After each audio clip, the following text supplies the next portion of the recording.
Welcome to this week's history short story video, which will be a rather different one than usual, and not just because it is actually a short video this time. This one is focused much less on actual historic events, and much more on why researching these things is always important, not just taking them at face value. To begin, remember Espero, the destroyer that made a fool of the Royal Navy? That story is one that I have found multiple sources, all corroborating the core theme, and at least a couple from sources I would very much trust. The core of that video came from Vince O'Hara, who is a very well-reputed source when it comes to English language material on the Regia Marina.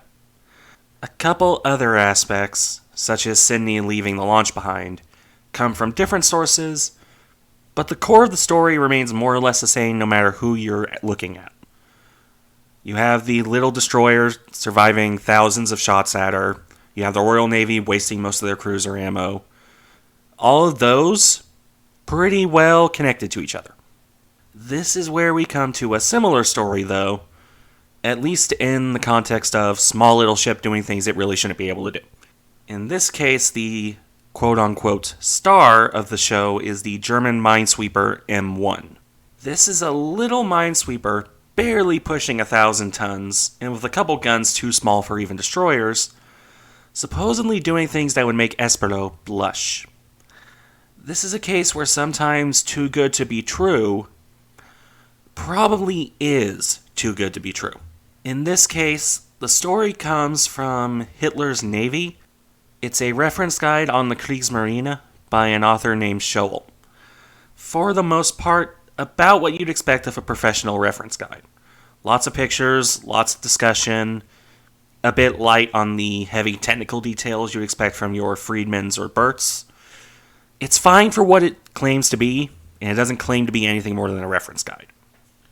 However, there is a section rather heavily focused on a man named Bartels and his plucky little minesweeper.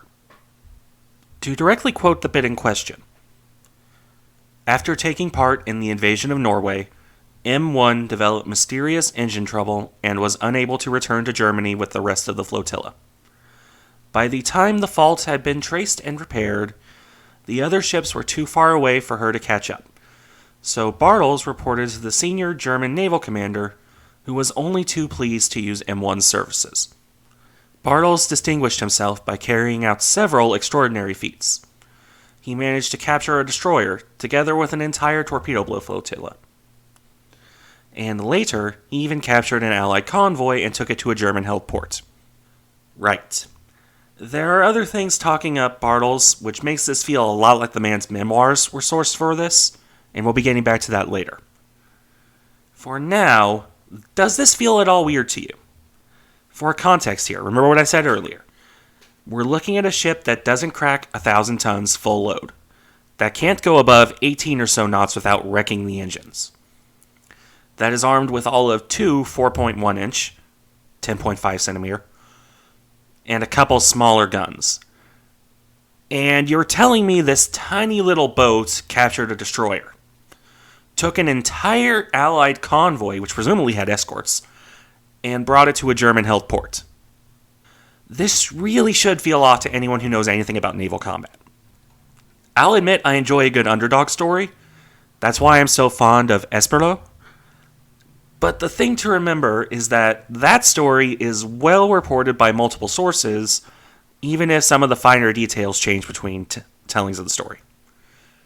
M-1, on the other hand, honestly, I've never been able to find a single mention of this convoy or destroyer capture, because I've been trying to research this story up for a video like Esperos.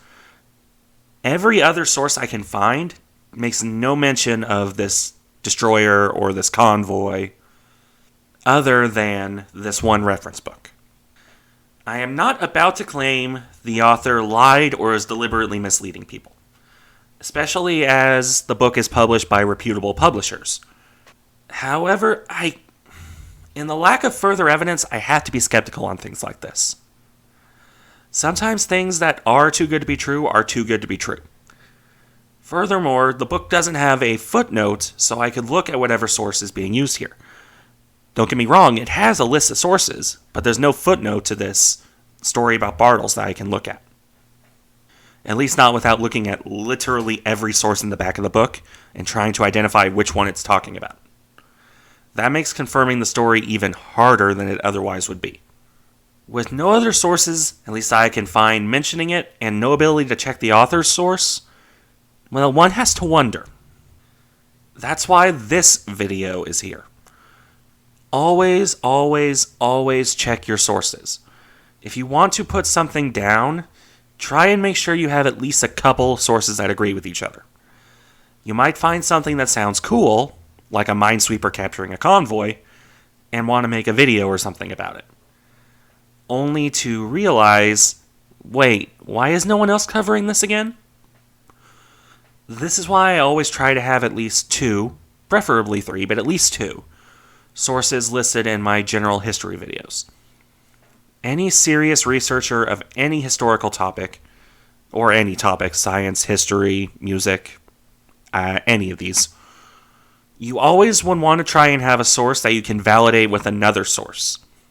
Never take just one single source as gospel, no matter how much you may trust it. Because it may be wrong, it may be outdated, they may have a bad source they're using. You always want to make sure you have as accurate of information as possible before you try and put it to paper, as it were. And the truly sad thing here is the only thing I can find agreeing sources on for M-1, that she survived until 1945 and was only sunk when the British started dropping tall boy bombs on her. For a ship of her size, that's no mean feat in and of itself, surviving that long into the war, taking a tall boy to destroy. Those are things you drop on turpits. So that alone is something worth remembering, even if you don't pump everything else up.